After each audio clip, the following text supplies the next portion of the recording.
Welcome back, my dark-minded friends. I hope you've found these sinister vignettes entertaining, and more importantly, enlightening. Every story so far has had a valuable lesson to be learned, starting with the truth that there is a supernatural element to this realm of existence. I call this a truth because not only does the good book confirm our battle with spiritual hosts of wickedness, but I have also personally wrestled with quite a few dark entities. But I'm not telling my story here. I am simply telling the history of this spooky little town. Tonight, it is my pleasure to introduce you to a couple of daring young boys, Rory Boudreau and Stevie Muse. They live in a most depressing community called the Pink Flamingos Trailer Park, which is filled with a motley cast of characters who just might not be what they seem. On a recent muggy summer night, Rory and Stevie heard carnival music coming from Trailer 66. Knowing full well that they should just leave it alone, their boyish curiosity got the best of them. And you know what they say about curiosity. It can be deadly. I am Lafayette Faust, and I am Nevermore's historian. I tell the grim stories that most of the townsfolk would rather keep buried in their basements. So, with that nugget planted into your brain, I ask that you sit back, turn on a light, and prepare yourself.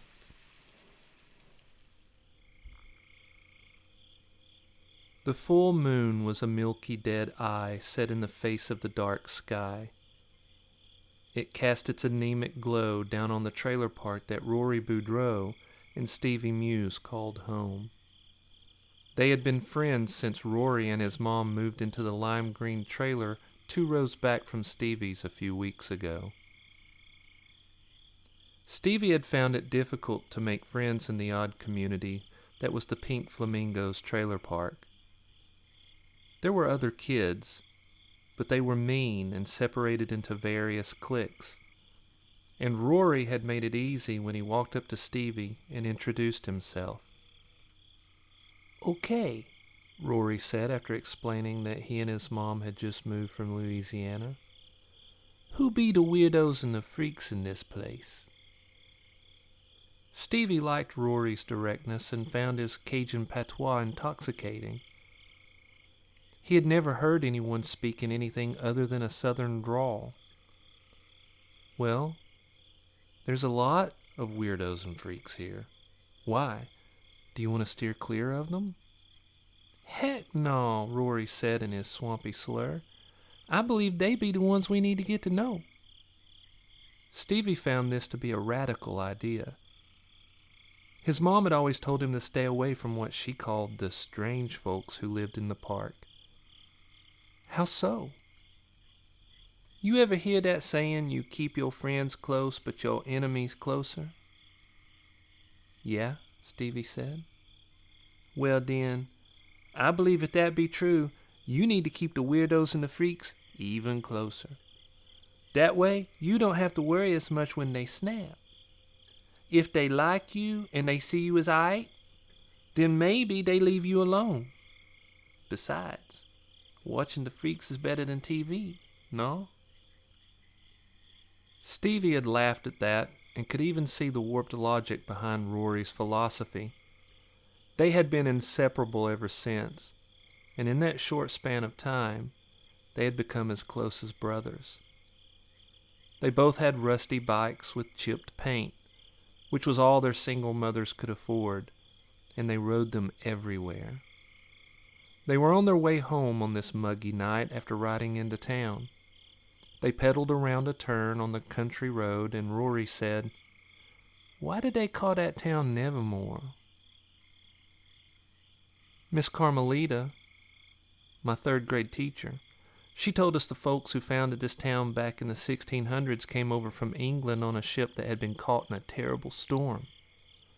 When they landed here, They decided to call the town Nevermore because they would never again travel by ship. They pedaled in silence for a bit. Then Rory said, "I thought they might have named it after that Edgar Allan Poe story." "Nah," Stevie said. "A lot of folks think that when they hear the name." "That town sure is strange, though." "Yeah," Stevie said, "but this whole county is strange. You know that. You've only been here for 3 weeks, and look at some of the things we've seen."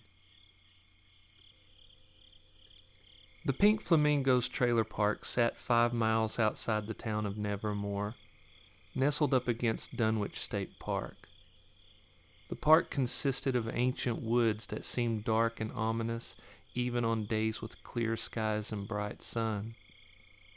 And Nevermore, a creepy little coastal town that sat between the menacing park and the ocean, was the strangest town Rory had ever seen. That was saying a lot, considering Rory had spent much of his young life in and around New Orleans, which had a rich history steeped in the paranormal. In the short time since he had moved here, he had witnessed strange lights in the sky, terrifying howls from the surrounding countryside, and listened to that crazy old farmer, Clive Edmondson, tell stories about how he kept finding his livestock dead and drained of blood.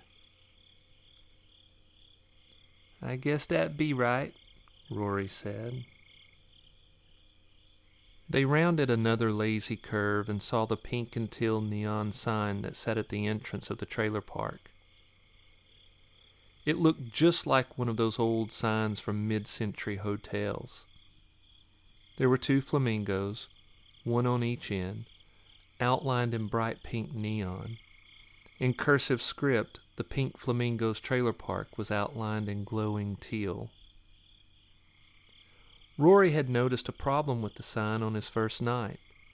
Some of the letters glowed twice as bright as the others. If you read only those brighter letters, the sign declared, "In Flames Trailer Park." "How long this sign be like that?" "I've lived here for 5 years," Stevie said. "It's always been that way." "I believe that it describes this place just right," Rory said. "Maybe it don't need to be fixed." The boys pedaled on in silence, swinging off the county road and into the sprawling trailer park, which was laid out in a large grid of intersecting lanes named with a nod toward the space age of the 1950s. They turned onto Mercury Lane, then made a left onto Aldrin Lane. They were careful to pay close attention to their surroundings. For reasons they could not ascertain, it was surprisingly easy to get lost in the trailer park, like you would in an expansive maze. Their mothers both worked 3rd shift at Winona's Waffle Hut, which was where some of the weirdest things in this town seemed to occur. This left the boys with a lot of time on their hands.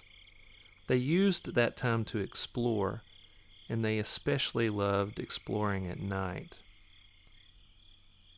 "I can't wait to get home so we can read our comics," Stevie said. He glanced down at the bag draped on his handlebars, which contained 4 of his favorite horror comics. "I sure do like that comic store," Rory said, looking down at his own bag full of comics. "Why do they call it Romero's?" "It's named after George Romero," Stevie said, "the Night of the Living Dead director."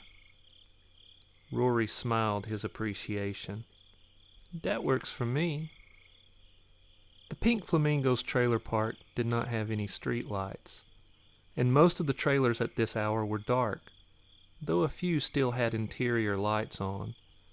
Some even had strands of lights draped around their lots that gave off eerie glows and cast writhing shadows. Of those loosely hung strands, a surprising number were Christmas lights, which was a sad attempt to give the depressing park a festive feel. They approached the intersection of Aldrin and Apollo when they heard the bouncy melody of music, the kind you would hear on a carnival ride. They pulled to a stop and glanced around, trying to identify from where the music was coming. "That's not creepy at all," Stevie said. "I mean, there's no carnival and it's almost midnight." Rory nodded as he strained to hear. "I think it's coming from Trailer 66 over there on Moonshot Lane." Stevie's eyes shot wide. The trailer park consisted of more than 100 trailers. Even though the tenants were poor, most attempted to keep their homes in good repair. However, some gave up a long time ago, and their lots consisted of run-down trailers and broken cars and waist-high grass. The homes in this park were filled with people with tough luck stories, the kind that could break your heart.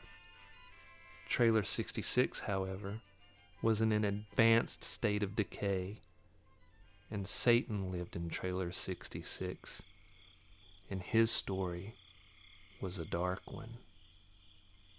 Stan Caleb Delfino, known to the tenants of the Pink Flamingos trailer park as Satan, was a murderer. He had been a carny, traveling from town to town, working on the various rides. He had left the carnival business, settled in Nevermore, and then set about killing and barbecuing 9 teenagers over 2 summers in the mid-1980s. He had led the local police and the Georgia Bureau of Investigation on a gruesome trail during those hot, muggy days. He left a letter at every crime scene, written in the blood of the victim, in which he described every detail of the slaying. He signed those letters as Satan. One hot July night in '87, he walked into the Nevermore sheriff's office and turned himself in. He confessed to every murder and claimed that he had been possessed while committing those atrocities.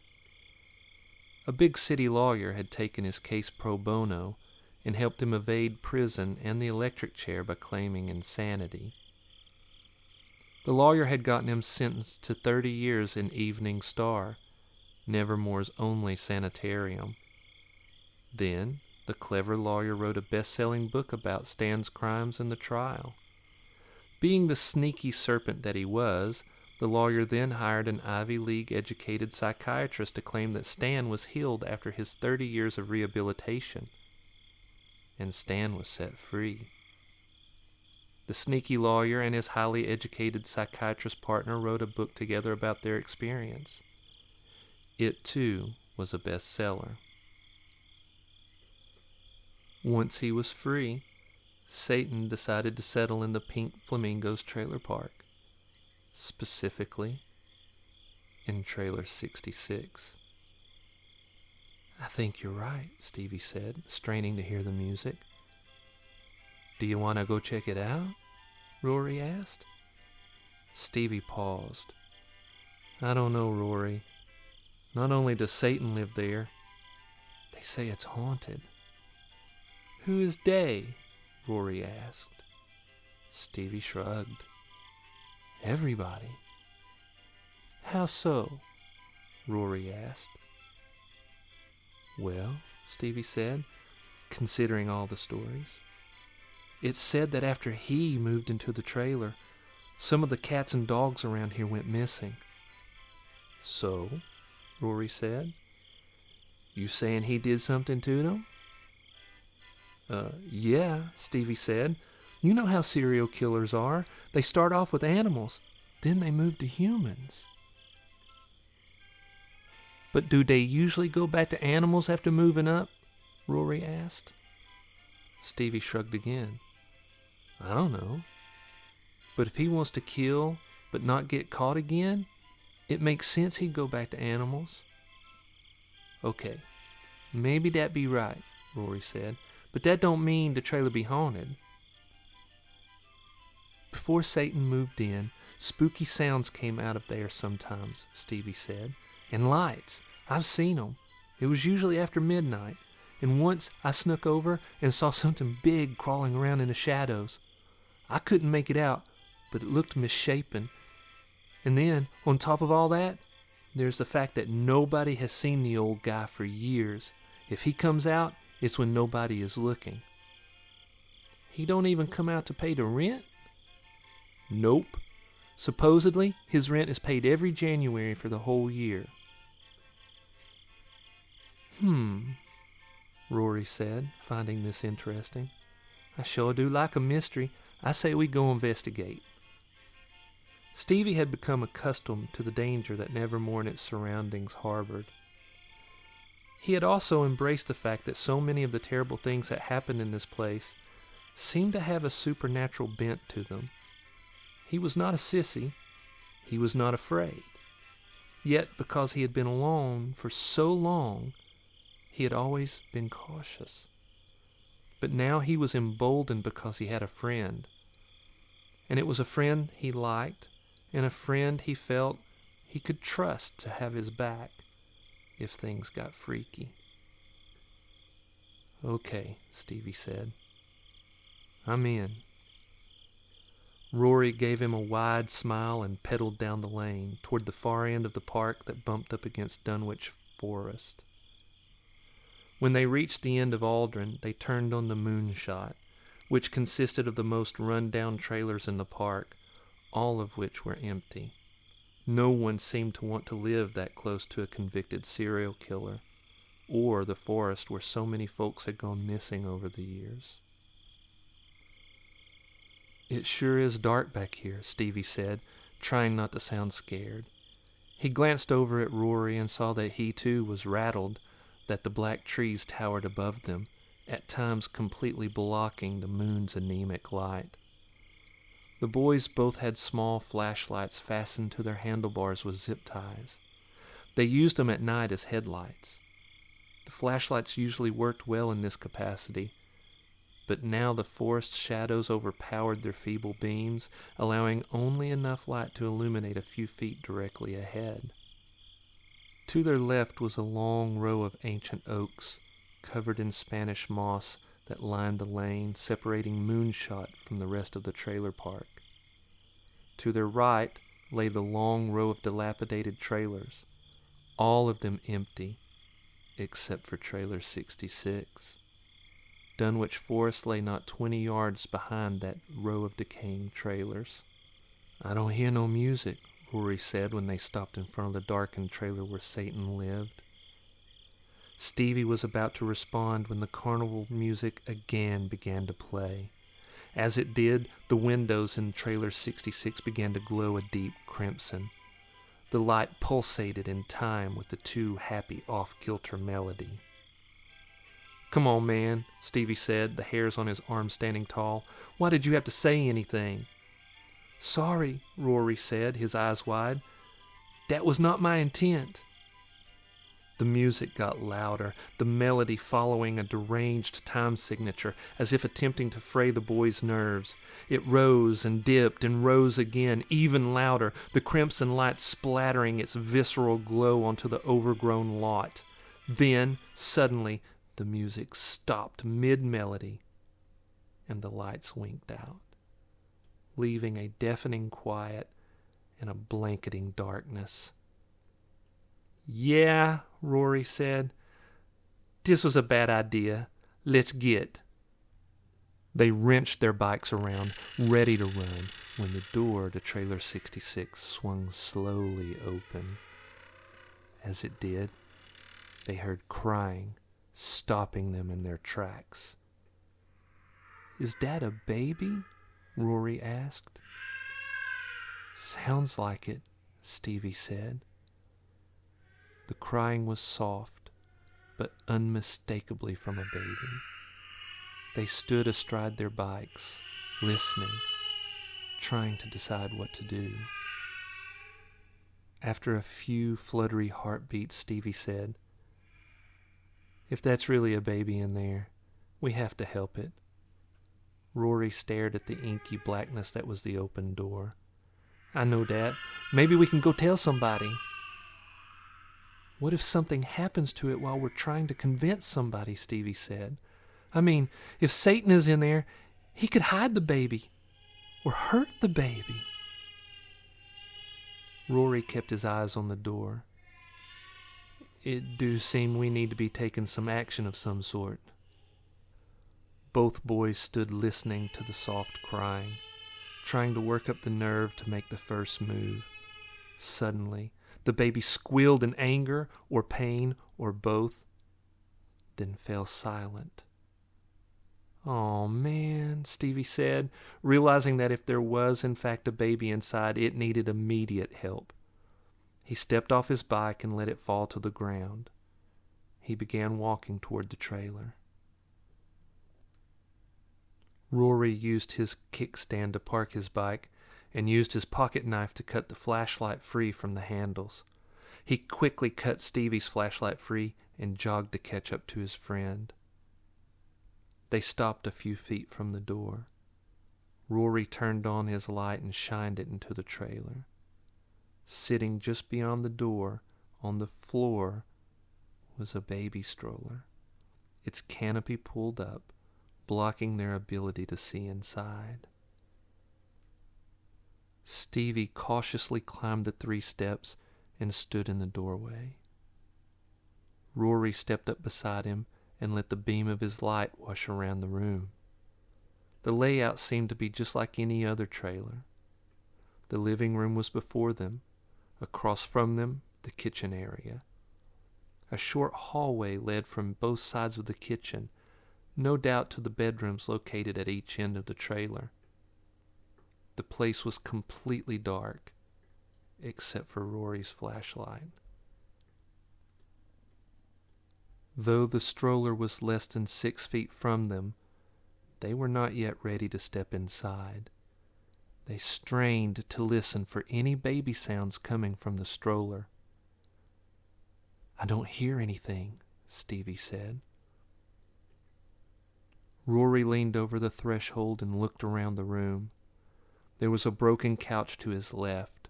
Above it, hanging on the wall, was a mounted goat head. Its lifeless eyes stared down at them, its horns curved up, giving it a demonic appearance. Rory shivered. "That ain't right." Stevie's eyes were wide. He pointed his light on the adjacent wall. There hung an unplugged neon sign in the shape of a race car. "That may be tacky, but at least it's not scary." Rory kept his light trained on the goat head, as if he didn't trust that it would stay dead. "Shine your light over there," he said, indicating the hallway to the left. Stevie complied, but they were only able to see about 3 feet down the hallway. The carpet was a matted pea-green shag. On the stained wall, someone had scrawled, "Creeping Death." "Nope," Stevie said. "I'm out." He turned to leave, and the baby began to whimper. "Oh, man." Stevie glanced back at the stroller and then to Rory. "We got to see if that really is a baby," Rory said. "We won't rest right if we don't." "I know," Stevie sighed. "We go together. I'll shine my light around the room, and you keep yours on the stroller." Rory nodded his agreement, and they stepped over the threshold and into the trailer. They paused, listening to the baby's whimpering and for any other sounds coming from the trailer. After a moment of gathering their courage, they stepped over to the stroller. They were unable to see inside. Rory kept his light on the stroller and motioned for Stevie to pull back the canopy. Stevie took another look around the room to make sure they were still alone, that Satan wasn't lurking in the shadows. Then, with an unsteady hand, he grabbed the canopy and pulled. They looked down into the stroller. Both boys jumped back and cried out in shock. The whimpering was clearly that of a baby. However, what lay inside the stroller was a large black snake, easily 4 feet long. Its oily black scales glistened in the beam of Rory's flashlight. The snake was coiled as it whimpered.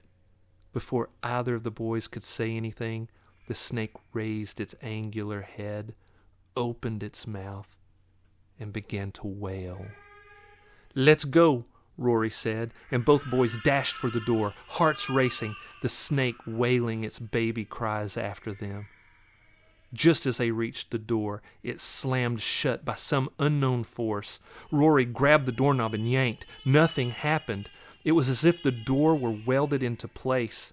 "Oh man, oh man, oh man," Stevie said. "Hurry, open it." He glanced back at the stroller. He could see the snake's head poking up, staring at them, crying louder, sounding as if it were a starving baby. "I'm trying," Rory yelled. He yanked again. "It'd be no good. This door ain't gonna budge." "What do we do now?" Stevie said.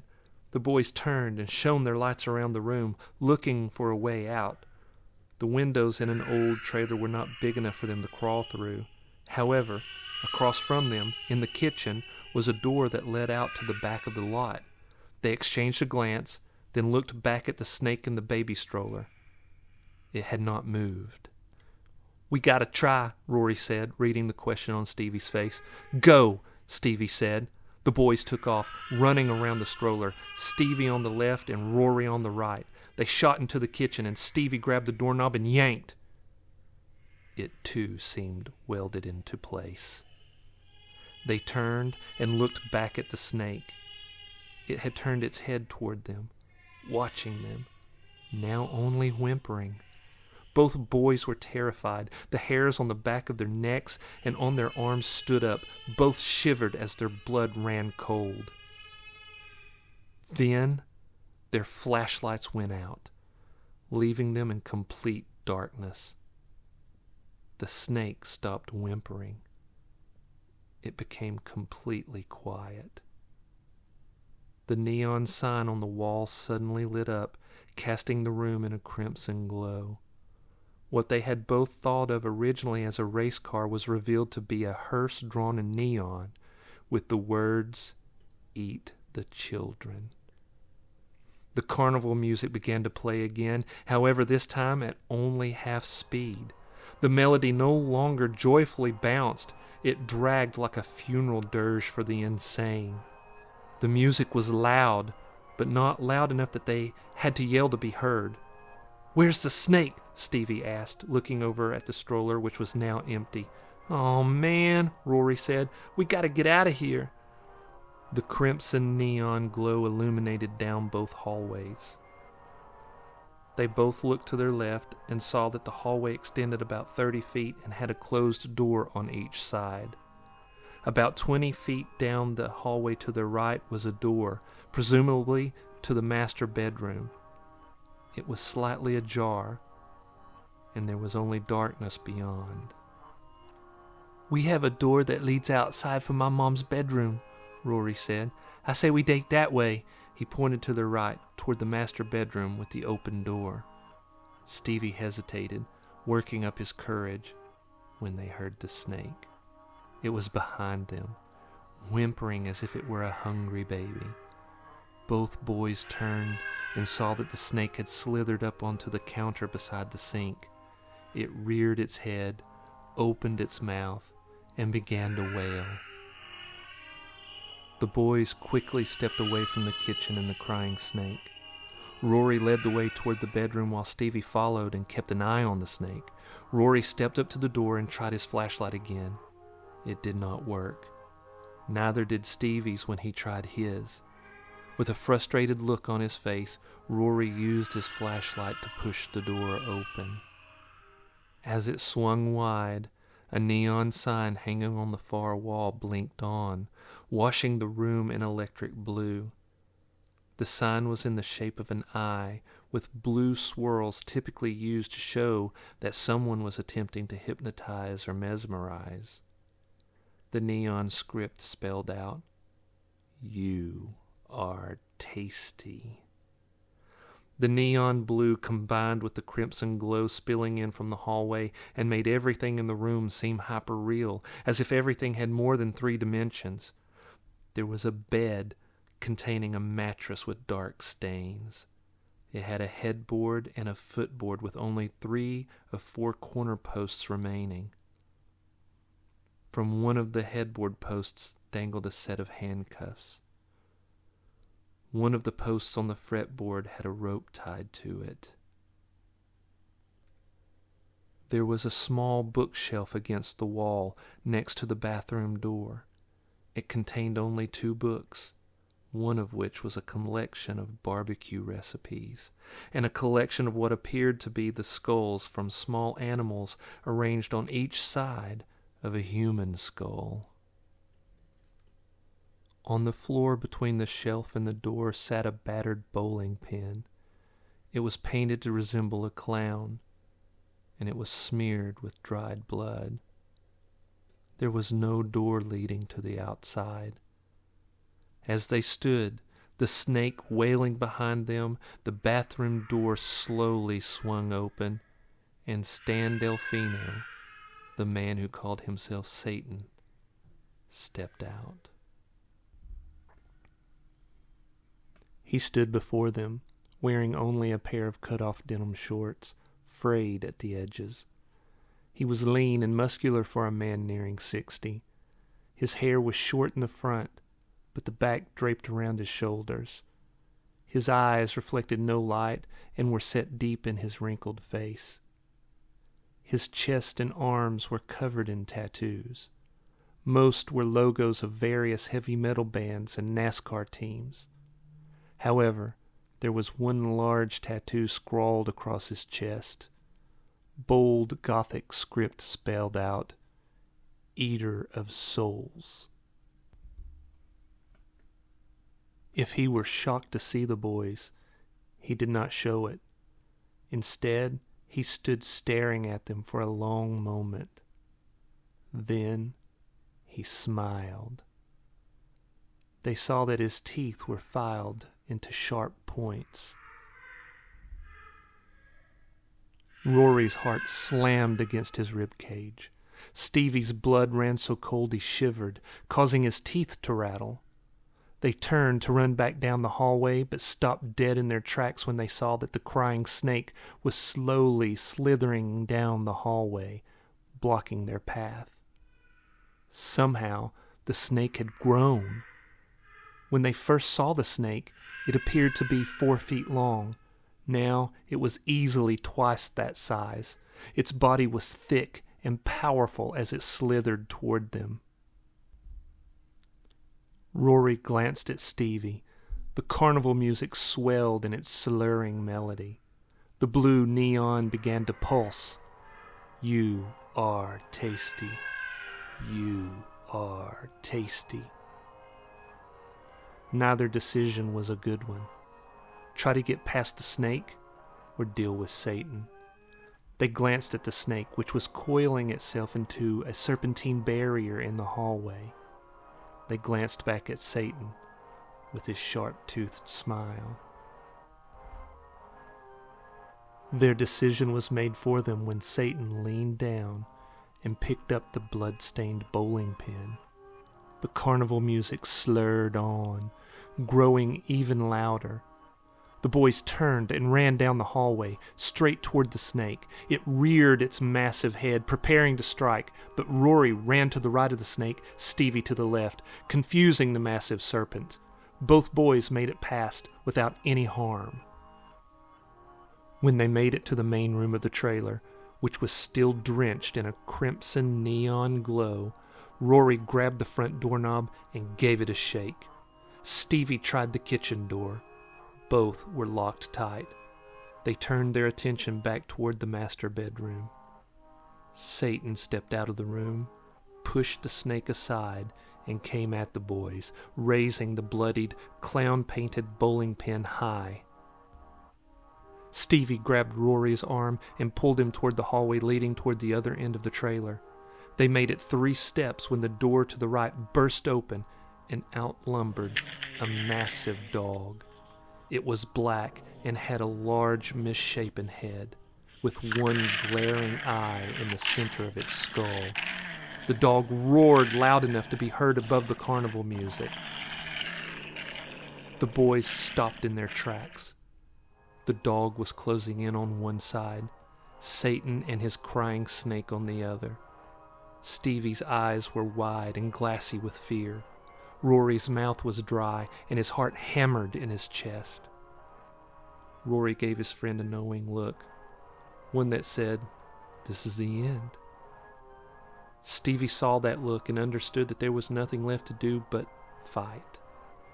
They both knew that they would not survive, but giving up was not an option. Rory turned toward Satan and the snake and raised his flashlight, preparing to use it as a weapon. Stevie raised his and turned toward the massive black dog with the cyclopean eye. The dog jumped at Stevie. Satan and the snake ran at Rory. Just then, the front door opened and a brilliant beam of light cut through the trailer. The crimson neon sign blinked off, and Satan and the snake and the dog vanished. The carnival music stopped in mid-slur. Rory and Stevie squinted into the light, hearts pounding. Neither of them said anything due to their bewilderment as to what had just happened. Then, a familiar deep voice boomed. "What are you boys doing in here?" The boys turned their attention from the light and looked around the trailer. There was no sign of the dog, the snake, or Satan. The neon sign on the wall was no longer a hearse with the call to eat the children. It was simply a sign in the shape of a race car with a popular NASCAR team logo. "Mr. Ivanovich, is that you?" Stevie asked. Mr. Ivanovich was the trailer park's custodian. He kept to himself and always seemed to be watching the tenants, as if he didn't trust them. He claimed to be 70, but looked 10 years younger. He spoke with no hint of a Russian accent, and had been the custodian since before Stevie moved in. He made sure that the dumpsters were emptied every Tuesday, and that minor repairs were made on the trailers when necessary. "You know it is," he replied. "What are you boys doing in here? Come on now, get out of here." Mr. Ivanovich turned his light away from them and pointed it down the stairs that led onto the high grass. The boys ran past him, down the stairs, and across the small lot to their bicycles. Mr. Ivanovich shut the door to the trailer 66 and walked over to them. He took a closer look at them, his wrinkled face scrunched up. "You both look like you're scared nearly to death. What was going on inside there? I heard the loudest racket, like you boys were running all over the trailer." "You saved us," Stevie said in a rush. "Satan was about to get us. He was going to kill us with a bowling pin and eat us." "And he had this big old snake," Rory added. "It was crying like a baby. It was getting bigger. And there was this huge black dog with one eye," Stevie said. "He was going to tear us apart." Then, both boys said at the same time, "And the carnival music." Mr. Ivanovich scratched his military buzz cut as he listened. Then he said, "What the hell are you two rambling on about? Have you been smoking something?" The boys looked at each other in disbelief. Rory said, "You didn't hear no carnival music?" Mr. Ivanovich shook his head. "No, just you two running through the trailer like you were a couple of crazy rats." "You didn't see the neon lights glowing through the windows?" Stevie asked. Mr. Ivanovich again shook his head. "No. Tell me now. What's going on here?" The boys quickly told their story. When they were finished, Mr. Ivanovich took a long moment to consider what he'd been told. Finally, he said, "Boys, Stan Delfino died 3 weeks ago. I personally found his body and called out the sheriff and the coroner." The boys didn't know what to say. After a long moment, Rory asked, "Sir, how come we didn't know that?" "You can call me Ivan," Mr. Ivanovich said. "I decided to keep it quiet. There wasn't any need to cause a stir. It was on a Saturday. I saw you boys ride out on your bikes that morning, so you weren't here when it all happened. And the sheriff and the coroner were able to keep it all quiet. The only person I know who saw it was old Albert McCoy. You know he can't say anything since his stroke. Rory and Stevie were dumbfounded. Ivan shined his light back at the trailer. That trailer has been empty, with no electricity for the past 3 weeks. And I've been checking it every evening to make sure that there isn't anyone squatting in it. That's how I come to find you two boys. I was checking to see if it was still empty. You want me to go in and see if there's a snake or a dog or a crazy man with a bowling pin? Rory and Stevie shared a look. In that moment of eye contact, they were able to communicate to each other that what they had just experienced was a supernatural event, of the kind that only happens in this seemingly God-forsaken trailer park. Finally, Rory turned to Ivan. "No, sir, we don't think it would be wise for you to go back into that trailer. We think that trailer might need to be burnt to the ground. There's some bad juju in that place." Ivan gave the boys a solemn, knowing look. He took a final glance at the trailer, then said, "I've been in this place long enough to believe you two boys.